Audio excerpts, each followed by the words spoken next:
DEA Census Bureau. Let's talk about the census. Let's talk about 2020 census. There were massive problems with the 2020 census, and I note in your testimony that you have a section titled Ensuring an Accurate 2030 Census. And I'm glad you're getting a head start on 2030, but the problems with 2020 still really haven't been dealt with. What we see is that populations that were undercounted included the states of Arkansas, Florida, Illinois, Mississippi, Tennessee, and Texas. The original census reported that Florida needed only 171,000 more residents to gain another congressional seat, but the survey showed Florida was undercounted by over 750,000 people.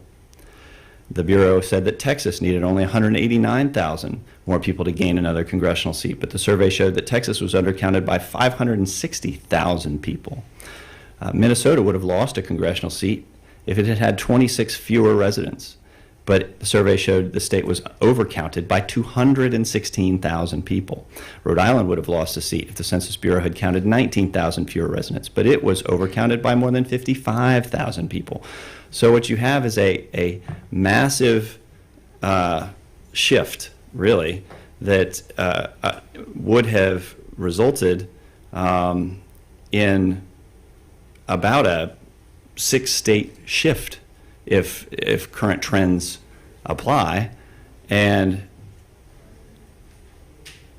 that the alarm bells were set off very early, and not only about the influence of the pandemic, which was proven not to be borne out in the numbers, because you actually had increased flight from blue states to red states rather than less flight. So one thing that is proving to be of concern is this use of a differential privacy procedure and the contribution of that to essentially intentionally changing the results and the introduction of false statistics into the numbers to achieve the results that we achieved.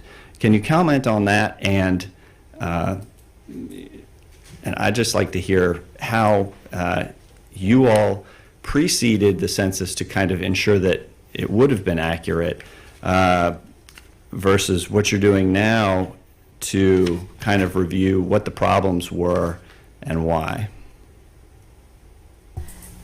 So you are, of course, correct that we are that planning for 2030 is well underway as is normal in the census, and to that end we are performing oversight in that area. But we certainly still are doing work in the area of 2020. We are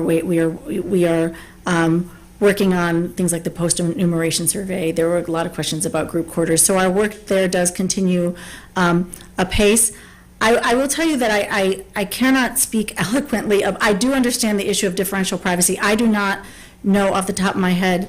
I can't make that. I can't make that connection to the things that the Census Bureau does in the name of differential privacy for those purposes as it relates to the count. I'm not aware of that. I'm not sure what that connection is, so that I can't really answer that question.